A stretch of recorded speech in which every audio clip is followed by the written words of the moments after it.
हमने स्टार्ट किया है वैल्यूएशन। अब जो हम वैल्यूएशन निकाल रहे हैं, हम गुड्स की भी निकाल रहे हैं और हम सर्विसेज की भी वैल्यूएशन निकाल रहे हैं। अब इसके अंदर मैंने मोटा मोटा आपको बोला था कि हमें 3 पार्ट में ये काम करना है, मतलब ये जो चैप्टर है आपको 3 पार्ट में समझ में आएगा। सबसे पहले अगर मैं बात करूं तो सेक्शन 15, सबसेक्शन 1, सबसेक्शन 2, सबसेक्शन 3। दूसरा पार्ट होगा हमारा सेक्शन 15 सबसेक्शन 4 और लास्ट पार्ट होगा सेक्शन 15 सबसेक्शन 5। प्लस इस चैप्टर के अंदर आपको पता है रूल्स भी हैं, तो रूल्स यहाँ पे यूज होने वाले, यहाँ पे हम रूल्स का यूज करेंगे। तो रूल्स की जो बात होगी वो यहाँ पे होगी। और अगर मैं बात करूं मोटा मोटा तो कहाँ से रूल इसके स्टार्ट होते हैं? 27 से 35 टोटल। ठीक है जी। बाकी इसके लिए कौन से रूल्स हैं वो हम बाद में बात करेंगे, इसके लिए कौन से रूल्स हैं वो हम बाद में बात करेंगे। अभी हमारा जो मेन डिस्कशन वाला जो पॉइंट है वो ये वाला पॉइंट है सेक्शन 15 वाला, जिसमें 1 2 3 हम लोग इनका डिस्कशन करेंगे। तो सेक्शन 15 सबसेक्शन 1 में आपने क्या डिस्कशन देखा था कि सर जो आपकी वैल्यू ऑफ सप्लाई है उसे ट्रांजैक्शन वैल्यू माना जाएगा अगर आप क्या करोगे, 2 कंडीशन अगर आप सेटिस्फाई कर दोगे, प्राइस सोल कंसिडरेशन, सप्लायर और रिसिप्टेंट आपस में रिलेटेड नहीं होने चाहिए। उसके बाद 2 के अंदर क्या हुआ था कि ए से लेके ई तक हमें 5 चीजें इसके अंदर ऐड करनी है। आज इनकी बहुत डिटेल डिस्कशन होगी क्योंकि आपको बेसिक क्लियर हो गया, तो 1 घंटा पूरा लग जाएगा आज इसकी डिस्कशन के अंदर। और 3 वाला जो था वो आपका डिस्काउंट से रिलेटेड था, कुछ डिस्काउंट से रिलेटेड कुछ इशू भी आए हुए हैं, तो वो भी हम आज की क्लास में डिस्कशन करेंगे। सानिया आपने भी लेक्चर देख लिया होगा? देख लिया। चलो ठीक है, तो आज और डिस्कशन होगा डिस्काउंट का, थोड़ा और फर्दर डिस्कशन होगा, जो नया हम ऐड ऑन हुआ है वो डिस्कशन करेंगे।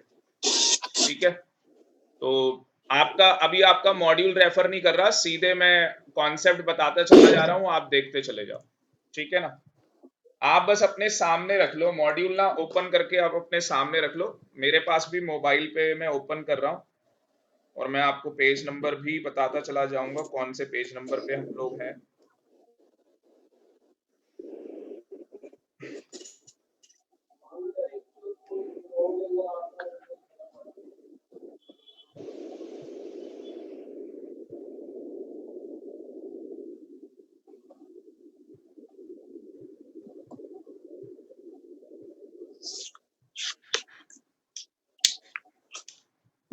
सबसे पहले अगर आप, चलो आपका मॉड्यूल एक बार दिखाई देता हूं।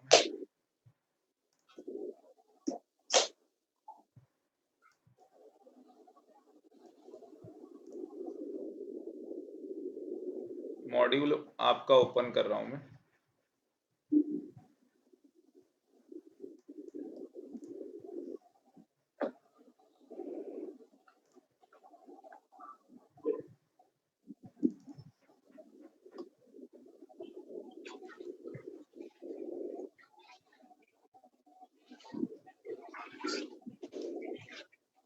पेज नंबर 261 निकाल लो, पेज नंबर 261।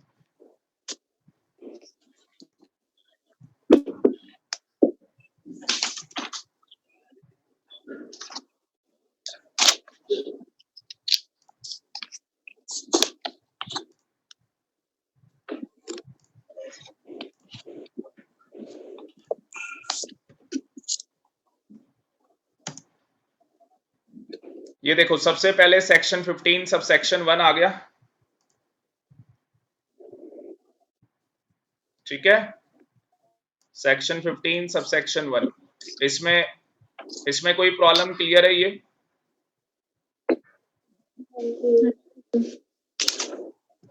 क्लियर है ना?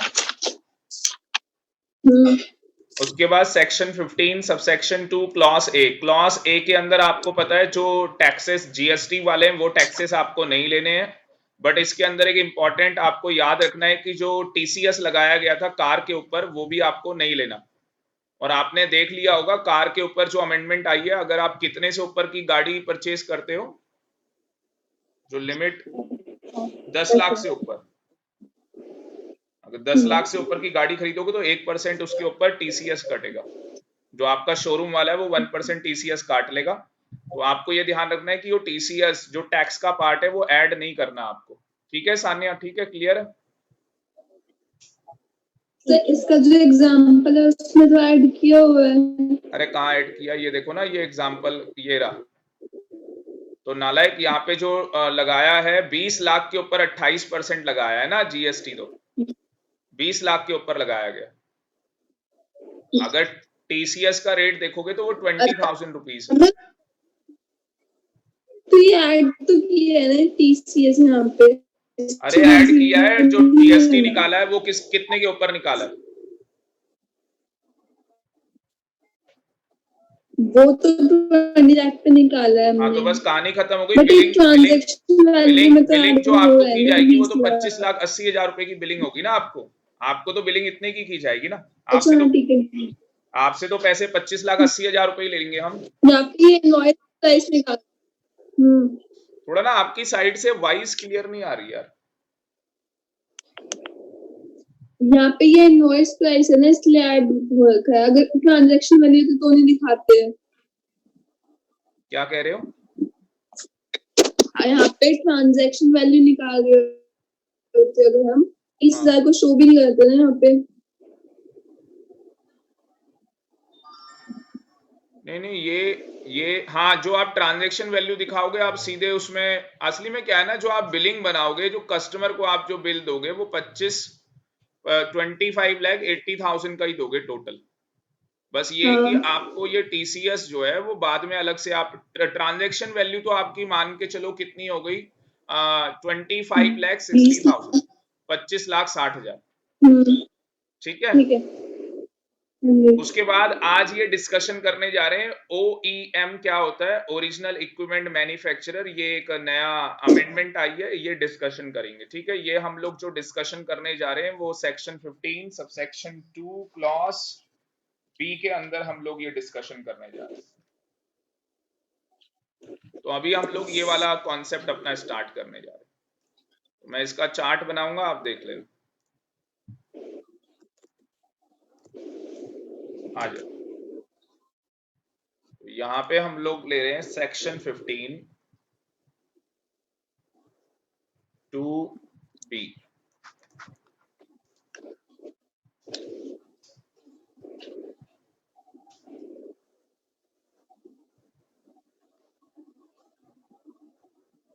और 2B के अंदर आप लिख लो CB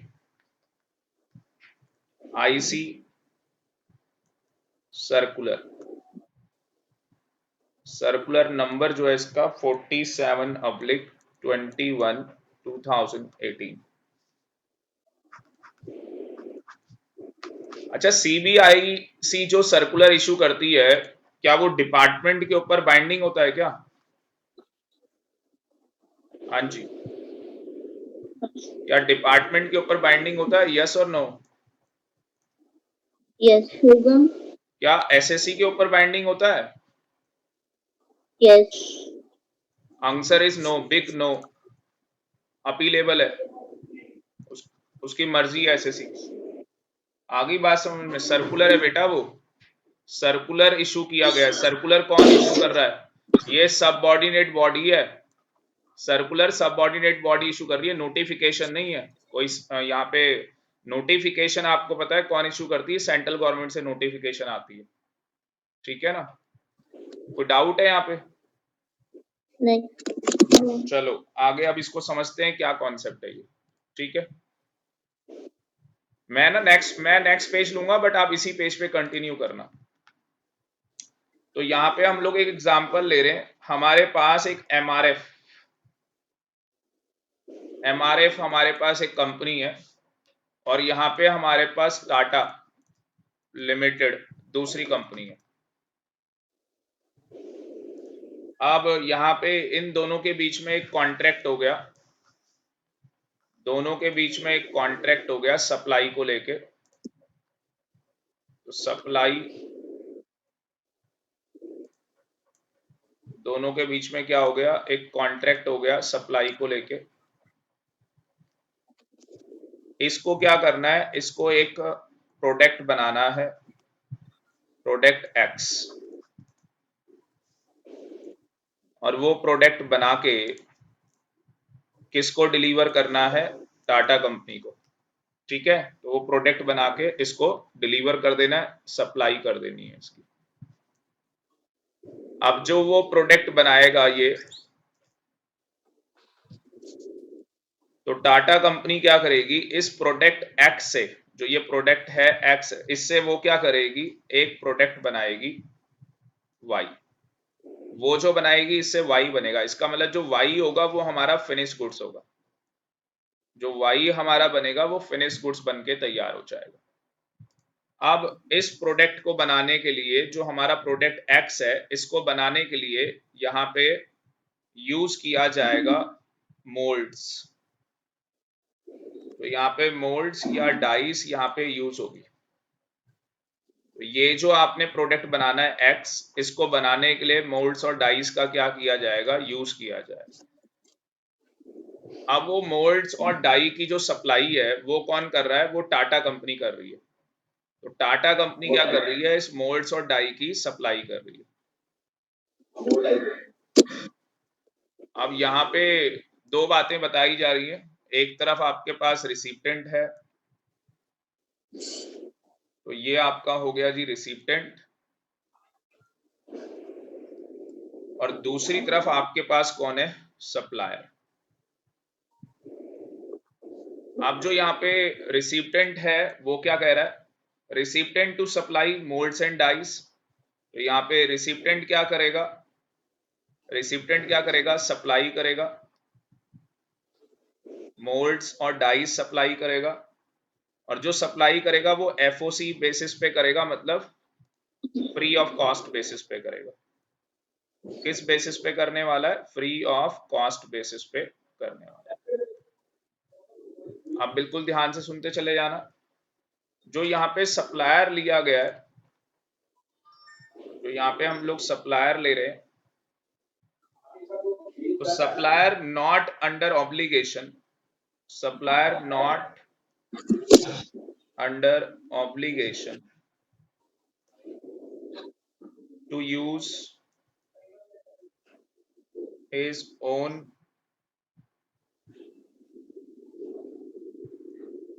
molds and dies। मतलब कि यहाँ पे सप्लायर कॉन्ट्रैक्ट में पहले ही बोला गया है कि वो अपनी मोल्ड्स और डाइस यूज नहीं करेगा, जो रिसिप्टेंट यहाँ से सप्लाई करेगा मोल्ड्स और डाइस फ्री ऑफ कॉस्ट, उसी को क्या करेगा, वो यूज करेगा। तो ये कॉन्ट्रैक्ट में क्या हो गया, सब कुछ ऑलरेडी डिसाइड हो चुका है। तो हमें यहाँ पे क्या करना है, हमें यहाँ पे जो प्रोडक्ट एक्स बनाना है, तो जो प्रोडक्ट एक्स बनाएंगे तो उसको, उस कंपोनेंट को बनाने के लिए किसका यूज किया जाएगा, मोल्ड्स और डाइस का यूज किया जाएगा। और उसके बाद इस कंपोनेंट से, ये जो हमारा कंपोनेंट है एक्स, इस कंपोनेंट से क्या बन के तैयार होगा, एक इक्विपमेंट बन के तैयार होगा। इस कंपोनेंट से एक इक्विपमेंट बनाया जाएगा। तो यहाँ पे जो हमारा टाटा कंपनी है उसको बोला गया है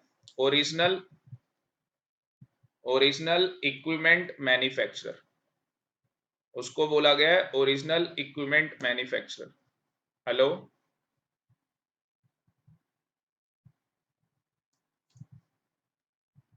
और एमआरएफ जो है वो हमारी कंपोनेंट मैन्युफैक्चरर है।